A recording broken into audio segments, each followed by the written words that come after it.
a real BX Puerto Rican girl would be able to run for Congress in New York City. We all, thought that's it. The big money's there, and we don't got it, so that's a wrap. My name is Alexandria Ocasio-Cortez. I am running for Congress in New York's 14th congressional district in the Bronx and Queens. And we're running to bring this political revolution to the Bronx. This is New York City. We got to keep it real. We got to stop pretending that everything is all right because we vote blue in presidential elections. It's not all right, and we got to make it right.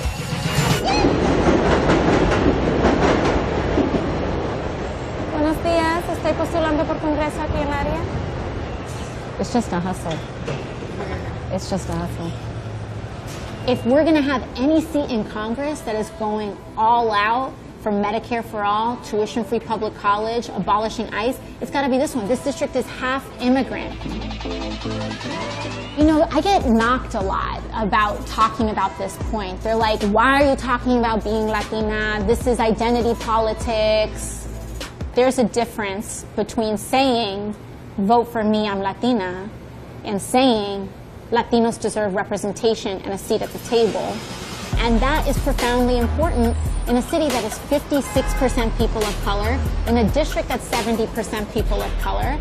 Now, when we're on that national stage and ICE isn't getting the pushback, and that labor issues in our community are not getting advocated for, we are working class people. And to fail working class Americans is also to fail Latino Americans. ¿Te vas? Gracias por todo. Bye, cuides. O si no te veo un poquito más ahorita. One of my biggest insecurities going into this was like, mira, porque yo hablo como así, like I speak like a girl from the block because I learned how to speak Spanish on the street.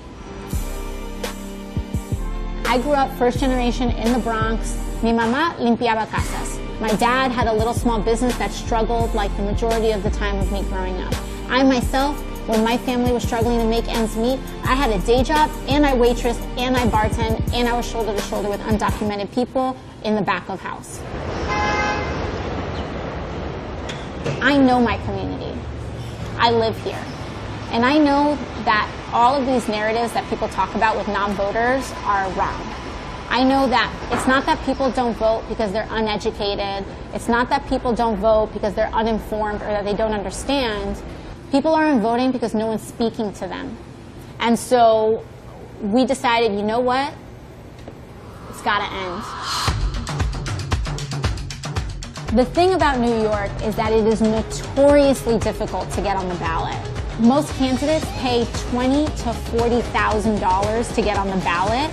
They contract a consulting group that collect all of those signatures that they need, and se acabó. But we didn't have that kind of money to just, toss out there. The day before we had the candidate deadline, no one in New York City thought that we had the signatures. They said, oh, this is a problem that's going to take care of itself.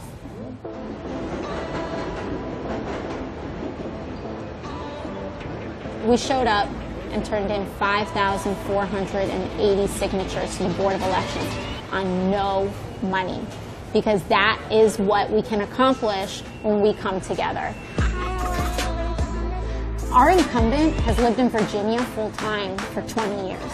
How can you possibly know what our needs are when your kids don't go to these schools, when you don't drink this water, when you don't take the subway, and you've been remote controlling for 20 years?